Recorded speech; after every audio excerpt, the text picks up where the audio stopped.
എപ്പിസോഡിന്റെ തുടക്കത്തിൽ കാണിക്കുന്നത് കെൽവിനെയാണ്. കെൽവിനാണെങ്കിൽ തന്നോട് സംസാരിക്കാൻ വരുന്ന ലലറ്റിനെ തല്ലിയിട്ടല്ലോ. ഈ ഒരു സീനും കാണിച്ചുകൊണ്ടാണ് സീരീസ് തുടങ്ങുന്നത്. ഇനി അവിടുന്ന് സീൻ കട്ട് ചെയ്തിട്ട് നമ്മളെ ഒരു വർഷം മുമ്പുള്ള കാര്യങ്ങളാണ് കാണിക്കുന്നത്. വീരാണെങ്കിൽ ചിയാമാങ്കിലേക്ക് പോവാനായിട്ട് എയർപോർട്ടിൽ നിൽക്കുകയാണ്. ഈ സമയം ലലറ്റിന് അവൻ മെസ്സേജ് അയക്കുന്നുണ്ട്, എടാ നീ മലേഷ്യക്ക് പോയോന്ന്. പക്ഷെ അതിനെല്ലാം റെസ്പോൺസ് ചെയ്യുന്നത് നമ്മുടെ കെൽവിനാണ്. കെൽവിൻ പറയുന്നുണ്ട്, ഞാൻ ഇന്നലെ ഇവിടെ എത്തിയെന്ന്, ഞാൻ ഇനി ഇങ്ങോട്ടേക്കേ ഇല്ലാന്ന് പറയുമ്പോ എന്താ കാര്യം നോക്കുമ്പോഴേക്ക് ആ കെൽവിനില്ലേ അവൻ എന്നോടെല്ലാം ഉടായിപ്പാണ് കാണിച്ചുകൊണ്ടിരുന്നത്. വേറൊരു ഗ്രൂപ്പായിട്ട് അവൻ ഓൾറെഡി കമ്മിറ്റായി. അതുമാത്രമല്ല ഇതൊക്കെ നീ എങ്ങനെ അറിഞ്ഞെന്ന് കെൽവിൻ ചോദിക്കുമ്പോഴേക്ക് ഇതെല്ലാം അവൻ്റെ എനിമീസ് എനിക്ക് പറഞ്ഞു തന്നതാണ്, എനിക്കിനി ഇത് കണ്ടിന്യൂ ചെയ്യാൻ താല്പര്യമില്ലെന്ന് പറയുന്നുണ്ട്. നമ്മുടെ കെൽവിൻ ആണെങ്കിൽ ആകെ ദേഷ്യത്തിലാണ്. അങ്ങനെ അവിടെ എത്തിയ ശേഷമാണ് നമ്മുടെ ഞാനേനെ പരിചയപ്പെടുന്നത്. അതുകൊണ്ട് തന്നെ അവളോട് ഭയങ്കര ക്ലോസ് ആവാണ് വീര്. ഇതേ സമയം നമ്മുടെ കെൽവിൻ ആണെങ്കിൽ അവൻ്റെ ബിസിനസ് ഡെവലപ്പ് ചെയ്യാൻ വേണ്ടിയിട്ടുള്ള തത്രപ്പാടിലാണ്. അങ്ങനെ നമ്മുടെ ഞാനൊക്കെ കുറച്ച് ബിസിനസ് ഐഡിയാസും കാര്യങ്ങളെല്ലാം നമ്മുടെ വീര് പറഞ്ഞു കൊടുക്കുന്നുണ്ട്. നമ്മളൊരു സ്ഥാപനം തുടങ്ങിയിട്ടുണ്ടെങ്കിൽ അതിൽ 30% നമ്മൾ ബിസിനസ് ഐഡിയാസ് ഇൻക്ലൂഡ് ചെയ്യണമെന്ന് ഞാൻ എന്നോട് പറയുന്നുണ്ട്. നമ്മുടെ കെൽവിൻ ആണെങ്കിൽ അവൻ്റെ വി ഗ്രൂപ്പും കിങ് ഗ്രൂപ്പും ആയിട്ടുള്ള ഒരു കരാറ് സൈൻ ചെയ്യിപ്പിക്കാൻ വേണ്ടിയിട്ട് അത്രയധികം കഷ്ടപ്പെടാണ്. അങ്ങനെയാണ് നമ്മുടെ ലിന്നായിട്ടുള്ള കോൺട്രാക്റ്റും കാര്യങ്ങളെല്ലാം ശരിയാവുന്നത്. ഇതേ സമയം ചിന്മയില് നമ്മുടെ വീറാണെങ്കിൽ ഭയങ്കരമായിട്ടുള്ള ജോബും കാര്യങ്ങളൊക്കെ എല്ലാം ചെയ്തുകൊണ്ടിരിക്കുകയാണ്. ഇതെല്ലാം നാനയുടെ ബിസിനസ് പുരോഗമനയിലേക്ക് എത്താൻ വേണ്ടിയിട്ടാണ്. അങ്ങനെ the end of the day എന്ന് പറയുന്ന പോലെ നമ്മുടെ കിങ് ഗ്രൂപ്പും വി ഗ്രൂപ്പും ഒരുമിച്ച് ഒരു കോൺട്രാക്റ്റിൽ സൈൻ ചെയ്യാൻ തീരുമാനിച്ചിട്ടുണ്ട്. പക്ഷെ ഇതൊന്നും ഇഷ്ടപ്പെടാത്ത കെന്നെണീറ്റ് പോകുമ്പോഴേക്കും വേറെ ഓപ്ഷൻ ഇല്ല, അതിൽ സൈൻ ചെയ്തിട്ട് പോകാൻ പറ്റുള്ളൂ എന്ന് അസിസ്റ്റന്റ് പറയാണ്. കാരണം ഈ കിങ് ഗ്രൂപ്പിന്റെ CEO ഇപ്പോൾ നമ്മുടെ കെൽവിൻ ആണല്ലോ. അങ്ങനെ അവൻ അതിൽ സൈൻ ചെയ്തെല്ലാം കൊടുക്കുന്നുണ്ട്. വീട്ടിലെത്തിയ ശേഷം ലിലിറ്റിന്റെ ഫോണിൽ നിന്ന് വീറിന് മെസ്സേജ് അയക്കുന്നുണ്ട്, എങ്ങനെയാണ് ഓക്കെയാണെന്നൊക്കെ ചോദിക്കുന്നുണ്ട്. അപ്പോഴാണ് വീർ മെസ്സേജ് അയക്കുന്നത്, ഞാൻ നാട്ടിലേക്ക് വരാമെന്ന്, ബാങ്കോക്കിട്ട് നാളെ എത്തുമെന്ന് പറയുന്നുണ്ട്. ഇതറിയുന്ന നമ്മുടെ കെൽവിൻ ആണെങ്കിൽ ഭയങ്കര സന്തോഷവും കാര്യങ്ങളാണ്. അങ്ങനെയാണ് വീറുള്ള എല്ലാ സ്ഥലത്തും കെൽവിൻ എത്തുന്നത്. അവനാണെങ്കിൽ നമ്മുടെ വീറിനെ നല്ല രീതിക്ക് ഫോളോയും കാര്യങ്ങളെല്ലാം ചെയ്യുന്നുണ്ട്. ഈ ഒരു എപ്പിസോഡ്, അതായത് ഇത് 2ാമത്തെ എപ്പിസോഡാണ്, അതിൻ്റെ ഒരു ഫ്ലാഷ് ബാക്കും നമ്മളെ കാണിക്കുന്നുണ്ട്. ഇനി അവിടെ നിന്ന് സീൻ കട്ടാക്കിയിട്ട് നമ്മൾ കാണിക്കുന്നത് പ്രസന്റിലെ കാര്യങ്ങളാണ്. കെൽവിൻ ആണെങ്കിൽ ലലിറ്റിന്റെ ഫോൺ എടുത്തിട്ട് അത് ഓണാക്കി ഓരോ കാര്യങ്ങൾ നോക്കിക്കൊണ്ടിരിക്കുന്ന സമയത്താണ് വീറ് അതിട്ട് കോൾ ചെയ്യുന്നത്. കുറെ പ്രാവശ്യം ഫോൺ റിങ് ചെയ്യുന്നുണ്ടെങ്കിലും കോളൊന്നും അറ്റൻഡ് ചെയ്യുന്നില്ല. അവൻ പുറത്തിറങ്ങിയിട്ട് നോക്കുന്നുണ്ട്, അതായത് ഡോക്ടറും നമ്മുടെ വീറും കൂടി സംസാരിച്ചുകൊണ്ടിരിക്കുന്നത്. പെട്ടെന്ന് തന്നെ അവന്റെ അസിസ്റ്റന്റിനെ വിളിച്ചിട്ട് പറയാണ്, 2 GPS ഉടനെ പെട്ടെന്ന് വേണമെന്ന്, എനിക്ക് ഒരു കാര്യം ഫോളോ ചെയ്യാനൊന്നും കൂടി കൂട്ടിച്ചേർക്കുന്നുണ്ട്. വേറെ ആരെയല്ല, രാവിലെ വീറിനെ ഫോളോ ചെയ്യാൻ വേണ്ടിയിട്ടാണ് ഇവനിങ്ങനെയൊക്കെ കാണിക്കുന്നത്. എന്ത് സൈക്കോപാത്താണല്ലേ ശരിക്കും. അവിടുന്ന് സീൻ കട്ടാവുകയാണെങ്കിൽ നമ്മുടെ ലിന്നാണെങ്കിൽ ഭയങ്കരമായിട്ട് ഡ്രിങ്ക്സ് കുടിച്ചുകൊണ്ടിരിക്കുകയാണ്. പെട്ടെന്ന് അങ്ങോട്ട് ഞാൻ വന്നിട്ട് പറയുന്നുണ്ട്, ഇത്ര ഡ്രിങ്ക്സ് ഒന്നും കുടിക്കേണ്ട ആവശ്യമില്ല, അതൊന്നും ഹെൽത്തിന് നല്ലതല്ലാന്ന്, നീ എന്താ എൻ്റെ ഗേൾ ഫ്രണ്ട് പോലെ ഇങ്ങനെ ആക്ട് ചെയ്യുന്നതെന്ന് ചോദിക്കുന്നുണ്ട്. പക്ഷെ അവൾക്കൊന്നും മിണ്ടാൻ പറ്റുന്നില്ല. പെട്ടെന്ന് തന്നെ കോളിംഗ് ബെല്ല് റിങ് ചെയ്യാണ്. വേറെ ആരെല്ലാം അങ്ങോട്ട് വന്നേക്കുന്നത് കെന്നാണ്. കെന്നിന്റെ ഒച്ച കേൾക്കുന്നതും പെട്ടെന്ന് രണ്ടുപേരും കൂടി സോഫയിൽ കിടക്കാണ്. കുറച്ച് ക്ലോസ് ആയിട്ട് കിടക്കുന്നത് കൊണ്ട് തന്നെ രണ്ടുപേരും ഒരു കണക്ഷൻ പെട്ടെന്ന് തന്നെ ഫീൽ ചെയ്യുന്നുണ്ട്. പെട്ടെന്ന് തന്നെ ലിന്നാണെങ്കിൽ ഞാനേനെ പിടിച്ച് കിസ് ചെയ്യാണ്. ഞാനതിനെ എതിർക്കുകയും ചെയ്യുന്നില്ല. ഇത്ര നേരം ബെല്ലടിച്ചിട്ടും തുറക്കാത്തോണ്ട് തന്നെ കെന്നാണെങ്കിൽ അകത്തേക്ക് കയറുന്നുണ്ട്. പെട്ടെന്ന് നമ്മുടെ ഞാനേനെ കാണുമ്പോഴേക്കും ആരാന്ന് ചോദിക്കുന്നുണ്ട്. ഞാൻ ഇവിടുത്തെ ബോഡി ഗാർഡും മാഡത്തിന്റെ അസിസ്റ്റന്റ് ആണ്, നിങ്ങൾക്ക് ഈ വീട്ടിൽ പ്രവേശനമൊന്നുമില്ല, അതുകൊണ്ട് നിങ്ങൾ ഇറങ്ങിപ്പോക്കോളാൻ പറയുന്നുണ്ട്. നീ എന്താ ഇങ്ങനെയൊക്കെ തമാശ പറയുന്നത്, ഇതെന്റെ ഭാര്യയുടെ അവസാണ്, അതുകൊണ്ട് ഞാൻ തന്നെ കയറി നോക്കിക്കോളാന്ന്. പെട്ടെന്ന് തന്നെ അവന്റെ കൈ പിടിച്ച് തിരിക്കുന്നുണ്ട്. ഞാൻ പറഞ്ഞില്ല അകത്തേക്ക് കയറാൻ പറ്റില്ലെന്ന്. ഇവർ ഈ ഫൈറ്റ് കണ്ടുകൊണ്ടിരുന്ന നമ്മുടെ ലിന്നാണെങ്കിൽ ഇറങ്ങി വന്നിട്ട് വേഗം തന്നെ ഞാനയുടെ കൈ പിടിച്ചിട്ട് പറയുന്നുണ്ട്, നീ പേടിക്കണ്ടെന്ന്.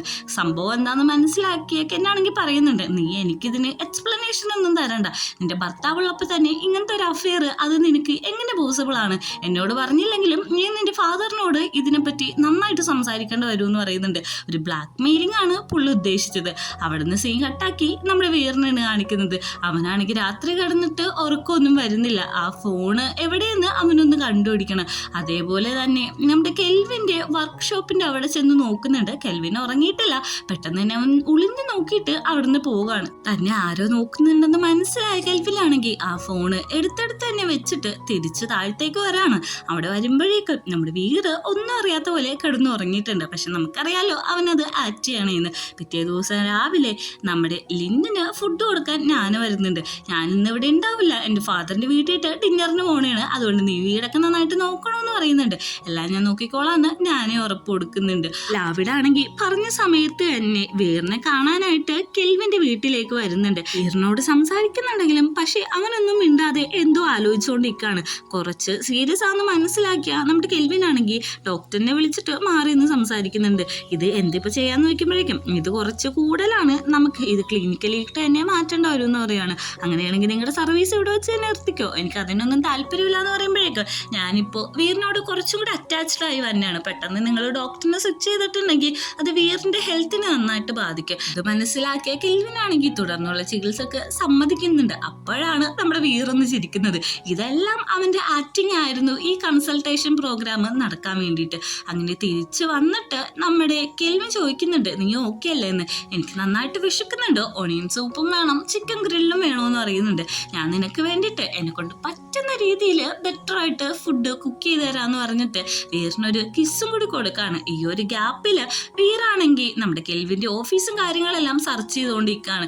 അവനകത്ത് സെർച്ച് ചെയ്യുന്നു, ഇവിടെ കെൽവിൻ ഡിഷ് സെർവ് ചെയ്യുന്നു. അവിടെ കല്യാണം, ഇവിടെ പാലുകാച്ച്. ആ രീതിയിലാണ് നമ്മുടെ സീൻസ് മുമ്പോട്ട് പോയിക്കൊണ്ടിരിക്കുന്നത്. അങ്ങനെ നമ്മുടെ കെൽവിൻ്റെ ഡ്രോയറിൽ നിന്ന് വീറിന് ലലിറ്റിൻ്റെ ഫോൺ കിട്ടുന്നുണ്ട്.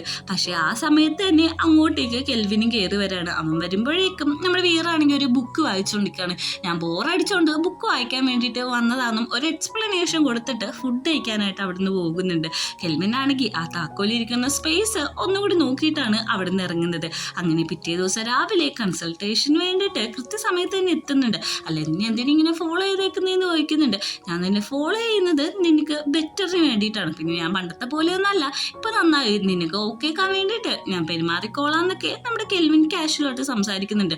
അവിടെ നിന്നാണെങ്കിൽ വീർ ഡോക്ടറിനെ കാണാനായിട്ട് അകത്തേക്ക് വരുമ്പോഴേക്കല്ല അവിടെ പറയുന്നുണ്ട്, എനിക്ക് ഇത്ര നേരം ടെൻഷനായിരുന്നു നീ വരുമോ ഇല്ലയോ എന്ന് ആലോചിച്ചിട്ട്. അവസാന നിമിഷം കെൽവിൻ്റെ മനസ്സ് മാറുമെന്ന് ഞാൻ കുറേ പ്രാവശ്യം ചിന്തിച്ചിരുന്നു എന്ന് പറയുന്നുണ്ട്. നമുക്കന്ന് ഇപ്പം തന്നെ മലേഷ്യ ഇട്ട് പോയാലോ എന്ന് വയ്ക്കുമ്പോഴേക്കും അതൊന്നും പറ്റത്തില്ല, പുറത്ത് നോക്കുമെന്ന് പറയുമ്പോഴാണ് അവിടെ നമ്മുടെ കെൽവിൻ കാവലെടുക്കുന്നത് കാണുന്നത്. നമുക്ക് അടുത്ത സെഷനിൽ ഇനി ബാക്കി എന്താണെന്ന് ചോദിച്ചാൽ ചർച്ച ചെയ്യാമെന്ന് പറയുന്നുണ്ട്. അവിടെ നിന്ന് തിരിച്ചു വരുമ്പോഴേക്കും കെൽവിൻ നമ്മുടെ വീറിനോട് ചോദിക്കുന്നത്, എന്താണ് കൺസൾട്ടേഷൻ സമയത്ത് സംസാരിച്ചതെന്ന്. അത് നിന്നോട് പറയാൻ പറ്റത്തില്ല. അല്ല ഞാനൊരു കാര്യം ചോദിച്ചോട്ടെ, എനിക്കൊരു അസിസ്റ്റന്റ് ഉണ്ടായല്ലോ ലലിറ്റ്, അവനെ ഒരു 1 year ആയിട്ട് കോണ്ടാക്ട് ചെയ്യാൻ പറ്റുന്നില്ലേ? ഈ ലലിറ്റ് എന്ന് വെച്ചിട്ടുണ്ടെങ്കിൽ ആവിടിന്റെ യങ്ങർ ബ്രദർ ആണെന്നുള്ള കാര്യമൊക്കെ നമ്മുടെ വീറ് പറയുന്നുണ്ട്. ഇതെല്ലാം പറയുമ്പോഴേക്കും കെൽവിന്റെ മുഖമൊക്കെ അങ്ങ് മാറുന്നുണ്ട്. എനിക്കൊന്നും അറിയില്ല എന്നുള്ള രീതിയിൽ അവൻ സംസാരിക്കുന്നുണ്ട്. അങ്ങനെ നൈറ്റ് ആവുമ്പോഴേക്കും നമ്മുടെ ഞാനിനോട് യാത്രയും പറഞ്ഞിട്ട് ഇന്ന് അവളുടെ സ്വന്തം വീട്ടിലേക്ക് പോയേക്കാണ്. ഈ ഒരു സമയത്തിൽ ഞാൻ അവളുടെ ഫിംഗർ പ്രിന്റും കാര്യങ്ങളെല്ലാം എടുക്കുന്നുണ്ട്. അതായത് അവൾ ഡ്രിങ്ക്സ് കുടിച്ച ഗ്ലാസ് ചെയ്തൊക്കെയാണ് സെലോ ടോപ്പ് വെച്ചിട്ട് അത് എടുക്കുന്നത്. അങ്ങനെ ആ ഒരു ലോക്കർ അവൾ ഓപ്പൺ ആക്കുമ്പോഴേക്കും അതിൻ്റെ ഉള്ളിൽ ഒരു സ്മൈലി ഇമോജി മാത്രമേ ഉണ്ടാവുന്നുള്ളൂ. അവൾ അതിന് ദേഷ്യം പെട്ട് തിരിഞ്ഞു നോക്കുമ്പോഴേക്കും പെട്ടെന്ന് അവിടെ ലിന്നിനെ കാണും. എന്നെ ചോദിക്കുന്നുണ്ട്, നീ എന്താ ഇവിടെ ചെയ്യുന്നതെന്ന്. അല്ല ഞാനിവിടെ ചെയ്യാൻ വന്നത് എക്സ്പ്ലനേഷൻ്റെ ഒന്നും ആവശ്യമില്ല, എൻ്റെ അച്ഛനും അമ്മയും എൻ്റെ കമ്പനിയിലാണ് നിന്നത്, അവർ മരിച്ചത് പക്ഷെ ഞാൻ കാരണമല്ല, അത് ശരിക്കും ഒരു ആക്സിഡന്റ് ആയിരുന്നു എന്ന് അറിയുന്നുണ്ട്. റിവെഞ്ച് എടുക്കാനാണോ നീ ഇങ്ങോട്ട് വന്നേന്ന് നോക്കുമ്പോഴേക്കും ഞാൻ നിനക്ക് എഗൻസ്റ്റ് ആണെന്ന് അറിഞ്ഞിട്ട് നീ എന്തിനാ എന്നെ ഇവിടെ പിടിച്ചിരുത്തിയെന്ന് നോക്കുമ്പോഴേക്ക് കാരണം എനിക്ക് നിന്നെ ഇഷ്ടമാണെന്ന് പറയുന്നുണ്ട്. എനിക്ക് അതിന് താല്പര്യമില്ല എന്ന് പറയുമ്പോഴേക്ക് നമ്മുടെ ബോഡി ഒരിക്കലും കള്ളം പറയില്ല എന്ന് പറയുന്നുണ്ട്. പിന്നെ അങ്ങോട്ടേക്ക് ഒരു ബ്ലാസ്റ്റ് തന്നെയാണ് നടക്കുന്നത്. അങ്ങനെ അന്ന് രാത്രി അവർ ഇന്റിമേറ്റ് ആവുന്നുണ്ട്. രാത്രി ഉറങ്ങിക്കിടക്കുന്ന കെൽവിൻ്റെ മുറിയിട്ട് ഡീറ്റെയിൽസ് അപ്പം വരുന്ന വീർ കാണുന്നത്. കെൽവിനാണെങ്കിൽ കുറച്ച് സൈക്കോളജി ആയിട്ട് ഒരാളെ എങ്ങനെ നന്നാക്കാം എന്നുള്ള ബുക്കും കാര്യങ്ങളെല്ലാം റീഡ് ചെയ്തുകൊണ്ടിരിക്കുകയാണ്. വീറാണെങ്കിൽ അവിടെ ഇരിക്കുന്ന ഒരു കോട്ടും കാര്യങ്ങളെല്ലാം നമ്മുടെ കെൽവിന് പുതപ്പിച്ചു കൊടുക്കുന്നുണ്ട്. പിറ്റേ ദിവസം രാവിലെ തന്നെ ഞാൻ എണീക്കുന്നുണ്ട്. അവളൊരു ചിരിയോടെ തന്നെ അവിടെ നിന്ന് എണീറ്റ് പോവുകയാണ്. കുറച്ച് സമയത്തിന് ശേഷം നമ്മുടെ ലിന്നു എണീക്കുന്നുണ്ട്. പെട്ടെന്ന് തന്നെ അവളുടെ ഫോൺ റിങ് ചെയ്യുന്നുണ്ട്. എടുക്കുമ്പോഴേക്കും ലാവിഡാണ്. വേഗം വരൂ, ഒരു എമർജൻസി ആയിട്ടുള്ള കാര്യമുണ്ടെന്നാണ് ലാവിഡ് പറയുന്നത്. അങ്ങനെ ഹോസ്പിറ്റലിലേക്ക് എത്തുമ്പോഴേക്കും അവളോട് പറയുന്നത്, നമ്മുടെ അനിയൻ 1 വർഷമായിട്ട് കാണാനില്ല, അവൻ മലേഷ്യയിൽ തന്നെ ഉണ്ടോയെന്ന് എനിക്ക് സംശയമുണ്ടെന്ന്. നീ എന്തിങ്ങനെയൊക്കെ പറയുന്നതെന്ന് ചോദിക്കുമ്പോഴേക്കും എവിഡൻസ് അത് സത്യമായിട്ടുള്ള കാര്യമാണല്ലോ എന്ന്. എനിക്ക് കുറച്ച് നാൾ ലീവാണ്, അന്ന് ഞാനിപ്പോൾ തന്നെ മലേഷ്യ മലേഷ്യക്ക് പോവാന്ന് പറഞ്ഞിട്ട് അവിടുന്ന് ലിന്നു പോകുന്നുണ്ട്. ലിന്നു പോയ ഉടനെ തന്നെ അങ്ങോട്ടേക്ക് നമ്മുടെ വീറും വരാണ്. വീറും ഈ കാര്യം സംസാരിക്കുന്നുണ്ട്. അവർക്ക് മനസ്സിലായി ലലിറ്റിന്റെ ഈ ഒരു മിസ്സിങ്ങില് നമ്മുടെ കെൽവിൻ തന്നെയാണ് കാരണമെന്ന്. കെൽവിനെ പോകുന്ന വഴി നമ്മുടെ ലിന്നു വിളിച്ചിട്ട് പറയാണ്, ഞാൻ മലേഷ്യക്ക് പോവാണ്, എന്റെ അനിയനെ കാണാനില്ല, അതുകൊണ്ട് അതിന്റെ കുറച്ച് ഡീറ്റെയിൽസ് എടുക്കാൻ വേണ്ടിയിട്ടാണ് പോകുന്നത്. എന്തെങ്കിലും എമർജൻസി ഉണ്ടെങ്കിൽ എന്റെ അസിസ്റ്റന്റിനെ കോണ്ടാക്ട് ചെയ്താൽ മതി. ഇത് കള്ളന്റെ കയ്യിൽ തന്നെ താക്കോൽ കൊടുത്തിട്ടാണ് നമ്മുടെ ലിന്നു പോകുന്നത്. അങ്ങനെ ഇവര് തമ്മിൽ ഉറപ്പിക്കാണ് ഇതിന്റെ ഇടയിൽ നിൽക്കുന്നത് വേറെ ആരുമല്ല നമ്മുടെ കെൽവിനാണെന്ന്. നമുക്ക് എത്രയും പെട്ടെന്ന് എന്തെങ്കിലും ചെയ്തേ പറ്റുള്ളൂ എന്ന് പറയുന്നുണ്ട്. അങ്ങനെ അവിടുന്ന് പറഞ്ഞ് സംസാരിച്ചതിന് ശേഷം നമ്മുടെ കെൽവിനാണെങ്കിൽ വേറെ ആര് കോൾ ചെയ്യുന്നുണ്ട്. എനിക്ക് വേണ്ടിയിട്ട് ഈ ഫ്ലൈയിങ് റിപ്പോർട്ടൊക്കെ ഒന്ന് ക്യാൻസൽ ചെയ്യണമെന്നാണ് പറയുന്നത്.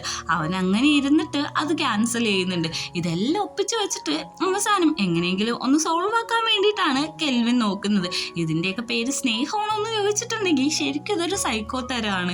അങ്ങനെ അവിടുന്ന് നമ്മുടെ ലിന്നും നമ്മുടെ അസിസ്റ്റന്റിനെ വിളിച്ച് പറയുന്നുണ്ട്, അതായത് ഞാനേനെ, നീ ഫുഡൊക്കെ കഴിക്കണം, ഞാൻ ഇനി പോയിട്ട് വരാനായിട്ട് കുറച്ച് നാളെടുക്കും, എന്തെങ്കിലും ഉണ്ടെങ്കിൽ എന്നെ കോണ്ടാക്ട് ചെയ്താൽ മതിയെന്ന്. അങ്ങനെ രാത്രി നമ്മുടെ വീരാണെങ്കിൽ ലലിറ്റിന്റെ വോയിസ് കേട്ടോണ്ടിരിക്കണം. അതായത് കോൾ എടുക്ക്, എത്ര നേരമായി ഞാൻ വിളിക്കുന്നതിന്, ഇത് കോളാന്ന് വിചാരിച്ചിട്ട് നമ്മുടെ കെൽവിൻ വന്ന് പറയുന്നുണ്ട്, എന്താ കോൾ എടുക്കാത്തതെന്ന്. ഇത് റെക്കോർഡാണ്, ഞാൻ അവൻ്റെ സൗണ്ട് കേൾക്കാൻ വേണ്ടിയിട്ട് റെക്കോർഡ് ചെയ്ത് വെച്ചതാണ്, നമുക്കൊന്ന് സംസാരിച്ചാലോന്ന് നോക്കുമ്പോഴേക്കും എനിക്ക് ഉറക്കം വരുന്നു എന്ന് പറഞ്ഞിട്ട് വീറ് കിടക്കുന്നുണ്ട്.